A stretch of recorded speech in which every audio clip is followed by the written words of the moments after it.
We go, audio's live.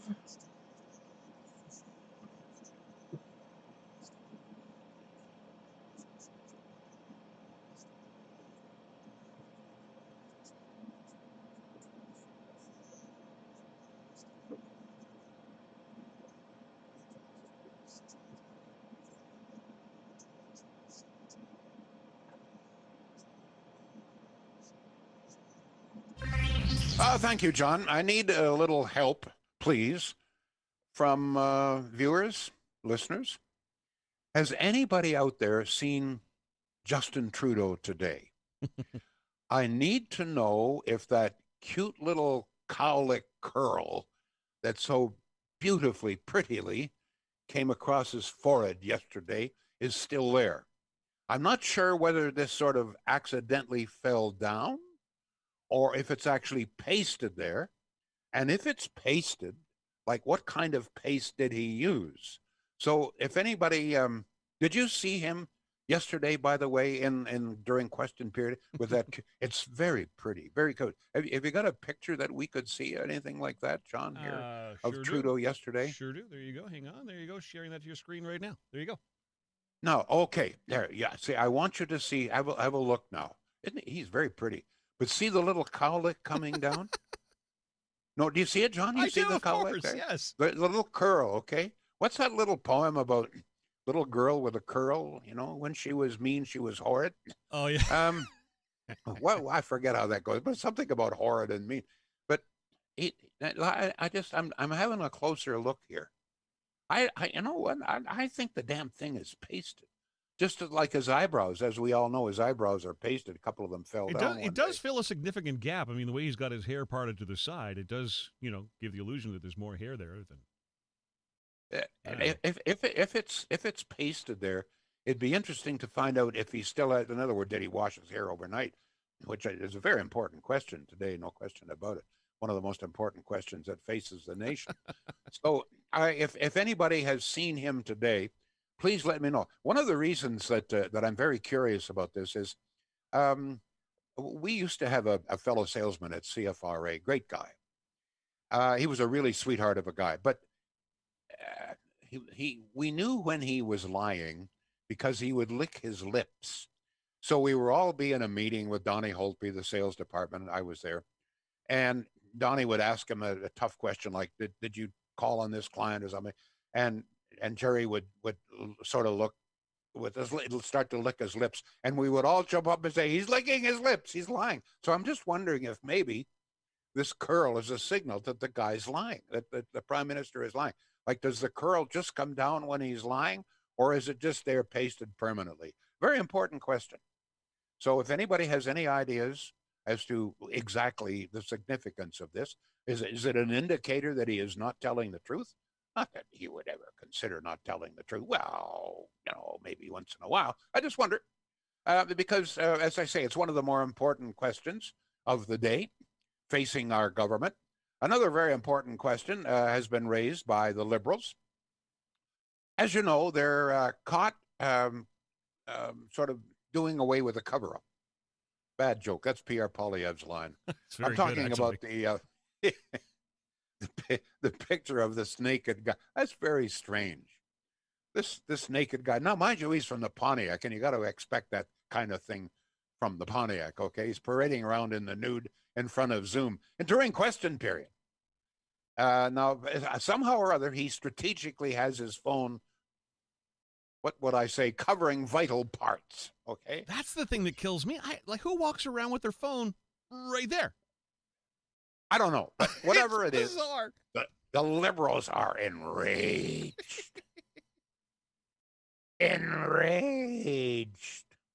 They are honest to God, they're standing in the House. They are demanding a full scale inquiry into who leaked the photo of the naked MP. So I mean, we've had the liberals shut down investigations into Lavalin, sexual harassment in the military, the contracts for vaccine. They've shut down all of these investigations, but by God, they want an investigation now. Who released that naked photograph of one of their people? It's You know what, John? You might as well laugh as cry, okay? So today, anything you want to talk about, folks? If you've got any ideas about curls being there, no. Okay, all right. He's got John. John, I didn't ask for that. Get it, get it off, get it off. Sorry, I thought we were sharing everything on the screen now, Lowell. I'm sorry.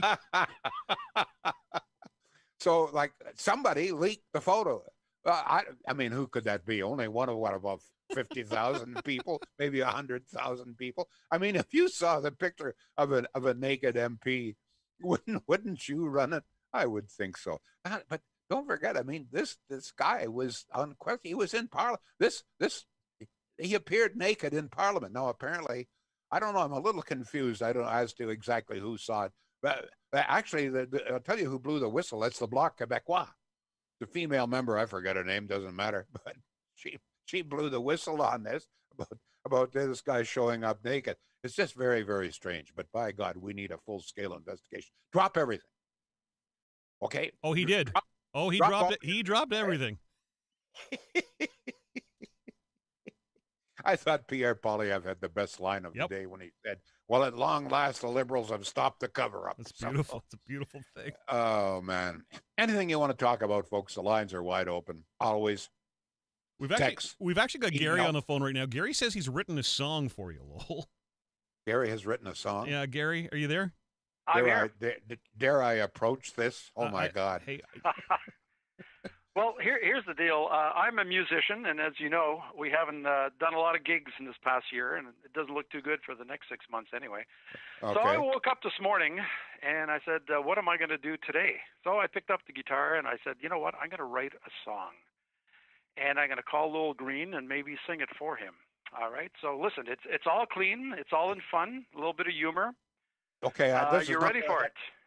This is not going to get me thrown off the air, right? Absolutely not. You're on the said internet. a lot worse. You said a lot worse things about politicians than I will in this song. You're on the internet now, Lowell. Hell can break loose. All right. What's the title? What's the title of the song? It's called the Lockdown Song. All right. Here we go. All right. Lockdown, go away today. I don't feel much like dancing. Doug Ford's gone, he's tried to run my life. Don't know what he's asking. He tells me I better get my vaccine, but online booking doesn't work well. When I line up, I'll wait to get my shot, but not so sure about AstraZeneca. How long does it last? I'll stay home. The time is all we've lost in gray zone, but he can't even run his own life. I'll be damned if he runs mine. Working from home is great and Netflix too, but when the heck will Ozark come back? He says no one can come in your home. I guess we'll meet in Costco parking. Trudeau says he's doing a real...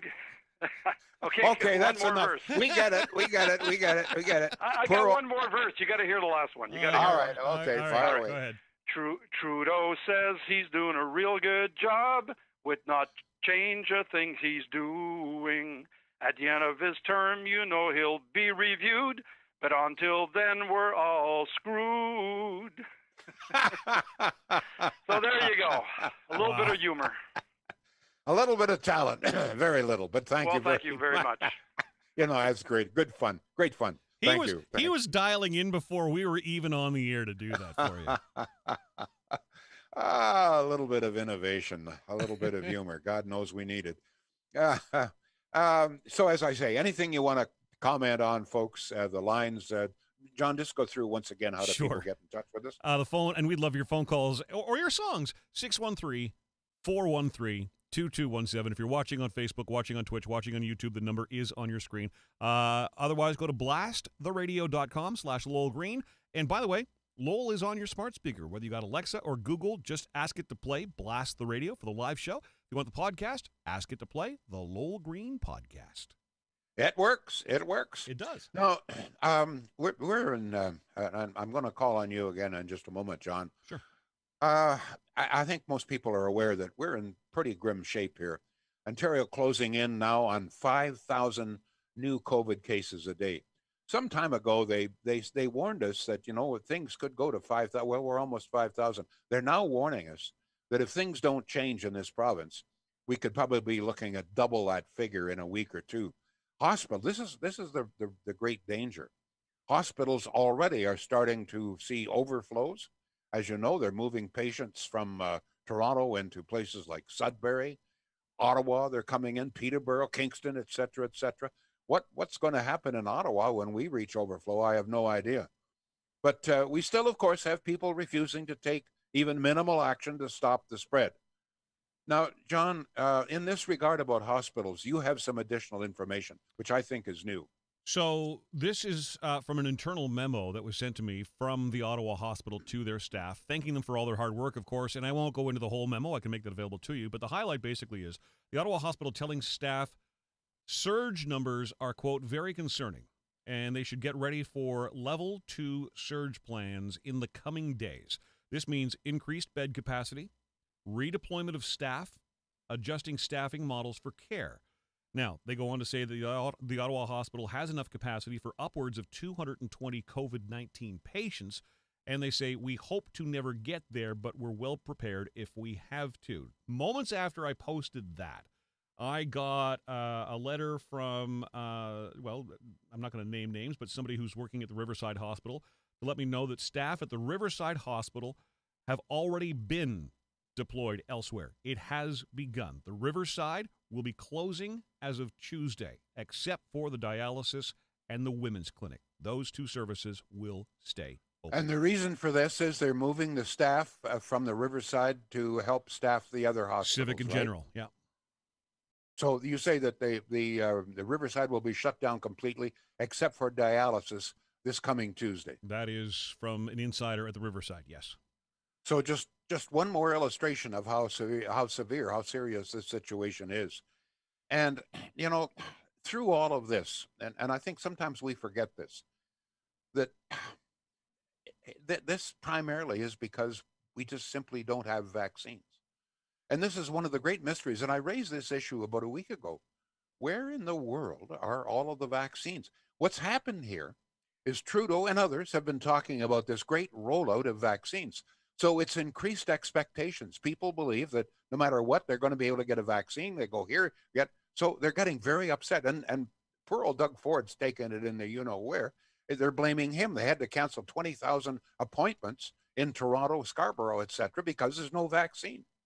And in fact, for most of Ontario, with the rare exceptions, as I understand it, we won't have any more vaccines in all of Ontario until probably next Monday. Problem with that is Trudeau told us that we would have about 1 million vaccines this past Monday. Didn't come. And they made a big mistake in Toronto, no question about it. They booked before the vaccines came in. You and I talked about this, John. And so they booked. So now they got to cancel them all and then rebook. The only problem is apparently it's not going to be 1 million that comes in on Monday, but about 800,000. Now, a lot of people say, oh, that's great, 800,000. But that's 200,000 short of what we were promised. Let me just give you some. I know that some people are getting sick of it, but folks, we got to face the reality or what's going on. The United States, as you know, every 2 days is now vaccinating almost as many people as we have been able to vaccinate in Canada in 4 months. It's now 4 months, okay? But here's some other figures. As of yesterday, the United States had vaccinated 195 million people. That's 60% of its population. Of that, about 42% are fully vaccinated, both shots. The UK has now vaccinated 40 million people. That is 60% of its population. Almost 50% of those are fully vaccinated.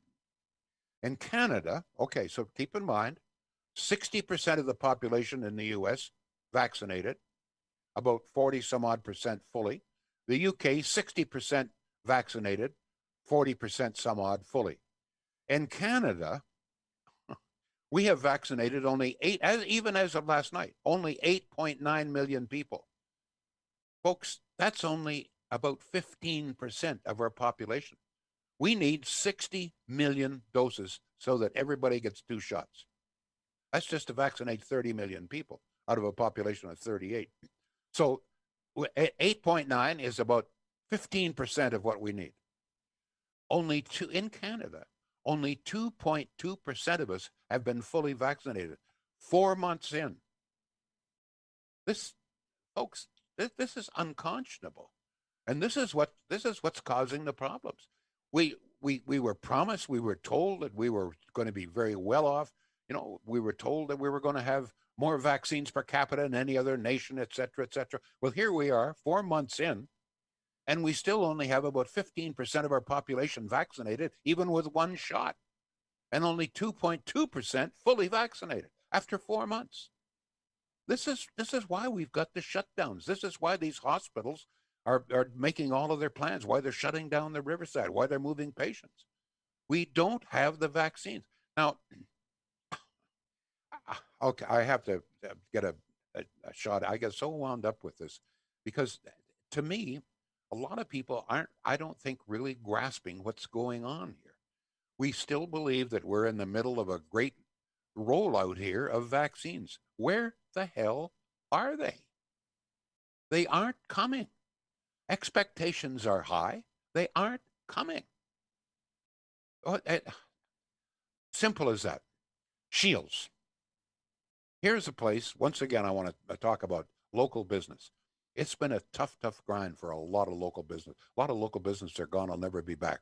Thank God Shields is there. They're still very strong. They do very well. They've got such a great reputation. Their service is so good. Their products are so well priced that they continue to do very well. Thank you very much.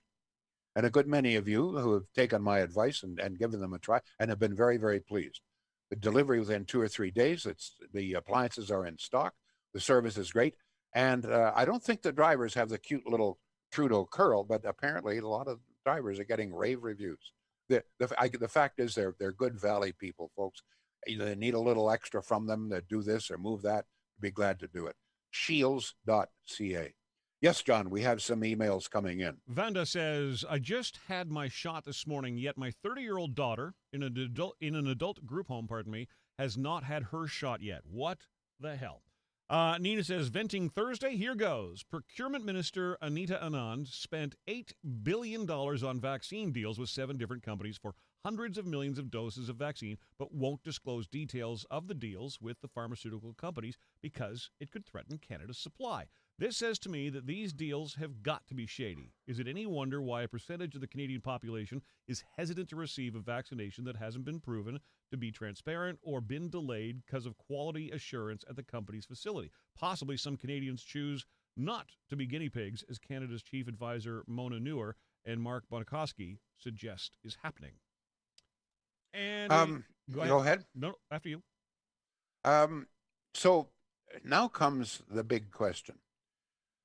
I very clearly, I mean, we're in dire situation in this province, including here in Ottawa. What, 370 new cases yesterday?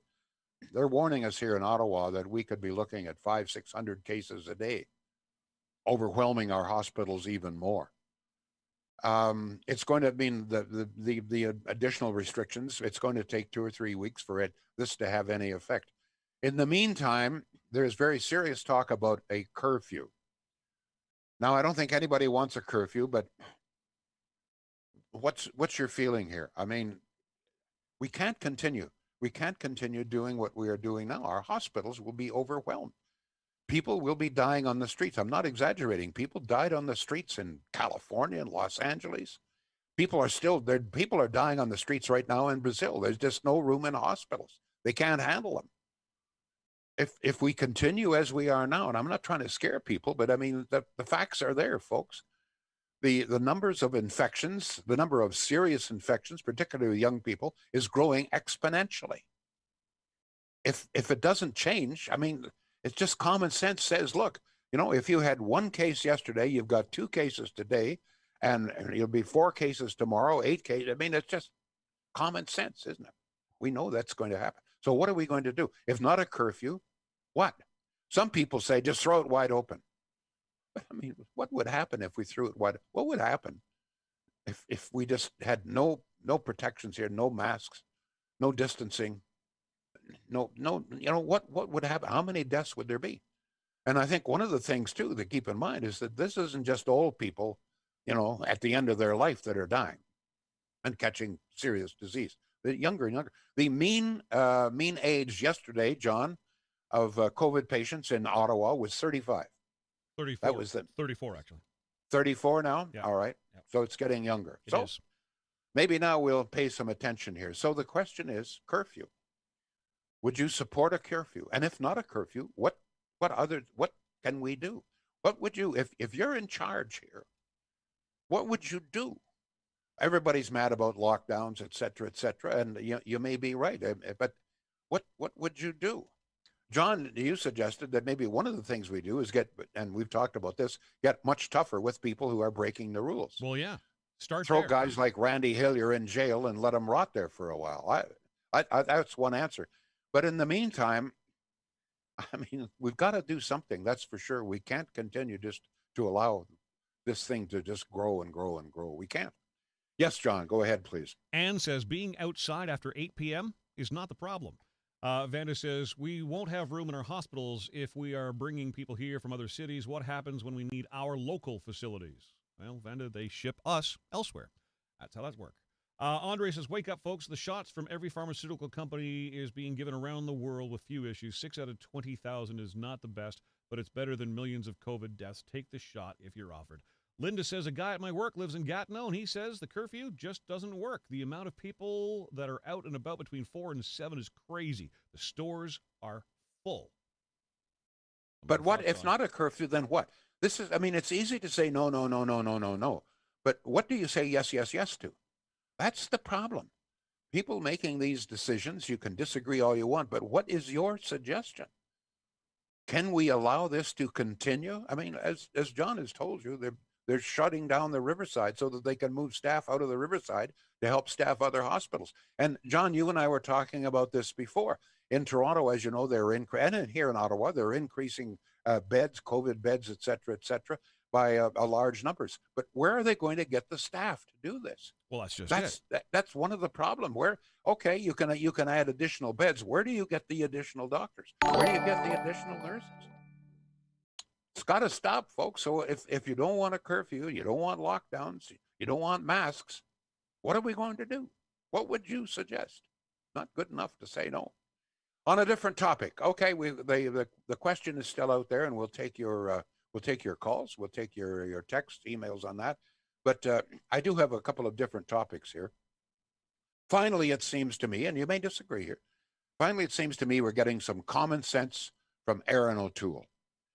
The Conservative plan that he has just announced is to immediately, if they're elected, like tomorrow, stop the carbon tax for people like you and me and place all of the emphasis on the major emitters. O'Toole says, and I agree, the ordinary person is not creating CO2. I mean, there's nothing we can do. We got to breathe. We have to heat our homes. We got to drive to work, okay? So there's nothing, or certainly very little, the average person can do. However, the major emitters, they're the problems. I don't happen to think that there's a real serious problem in this country, but many voters do. So O'Toole says, look, we're not going to charge the carbon tax every time that you go and get gas up, et cetera, et cetera. We're going to make the major emitter, the people who are responsible for this, we're going to make sure that they pay for it. And among other things, this will force them to cut back even more. So that to me is a lot of common sense. You may have some thoughts on that. Now, while we're talking about global warming and emissions and all the rest of it, my old buddy Mark Bonikowski, great guy, joins me in pointing out that the Arctic ice is not melting like Suzuki and McKenna keeps claiming. These people claim. Remember when Suzuki sent out Christmas cards showing poor old Santa, the North Pole had all melted, and you had to send money to Suzuki to, I don't know, buy a boat or something for Santa? It's all giant lies. As Bonikowski points out, thank goodness. In fact, if you go to the government's own website on this, Ecology Ottawa, or Ecology Canada, you will see that, in fact, Arctic ice has increased 28% in the past year. Bonikowski points this out in his column today in The Sun. Arctic ice is improving, it's increasing.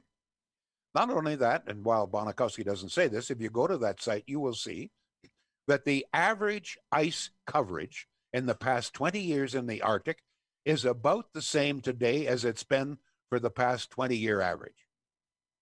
It's not melting. It melts, and well, 3 years ago, it went down quite a bit, and now it's recovering, as it's done for millions of years.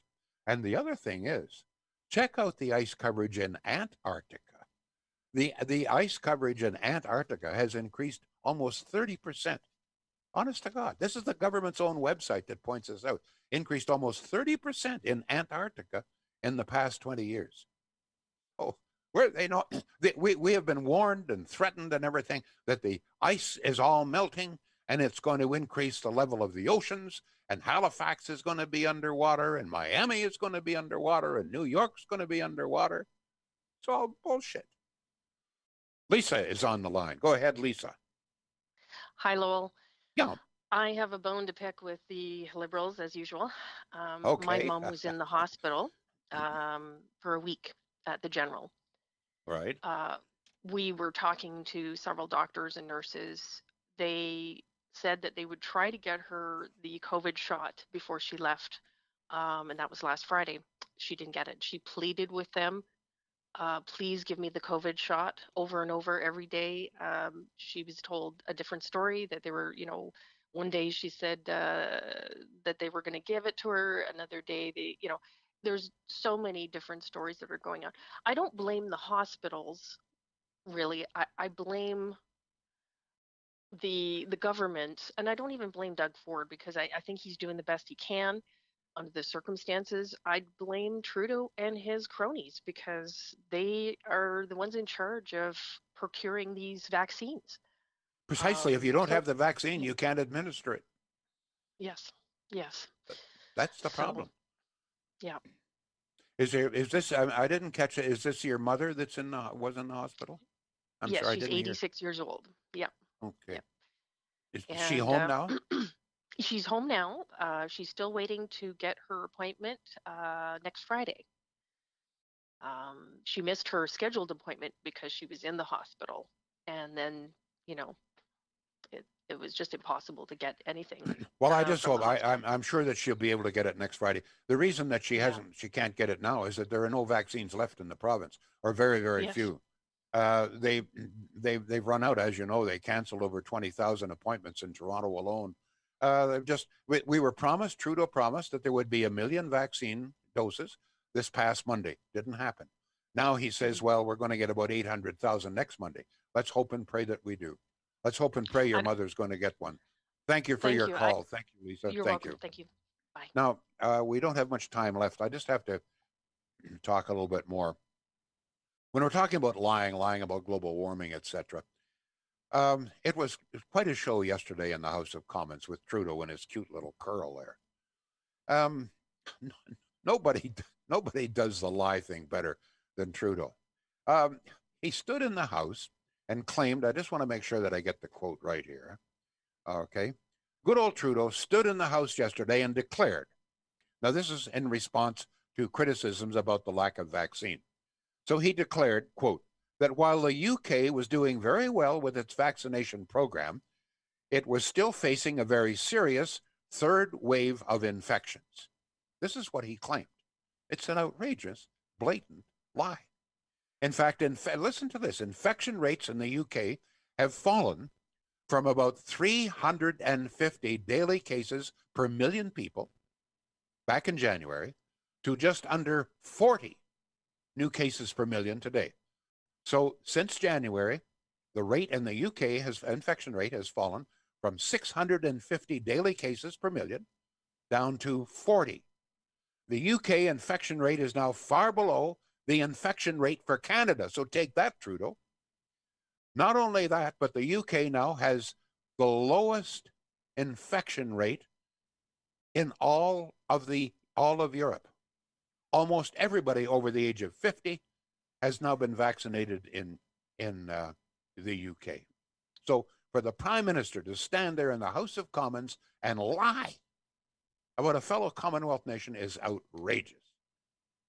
And still people support this guy. I'll tell you who I support, Centennial Glass. Got to get a plug in here for the good people at Centennial Glass.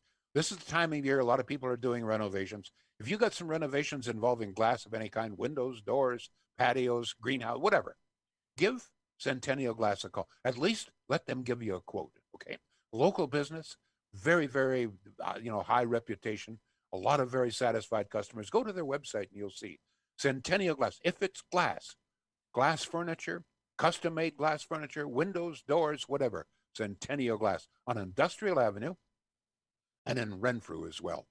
Yes, John, some more emails coming in. Yep, just to wrap things up, Randy says, sadly, the curfew appears to work. If you have to be home at 8 or 9, then people aren't gathering. People aren't listening, so what else can we do? Unfortunately, the curfew might just work. Chris asks, have any Ottawa appointments been canceled? I'm assuming he's asking about vaccines. I don't know. You see, I think we've been, in Ottawa, we have not made the appointments until the vaccines arrive.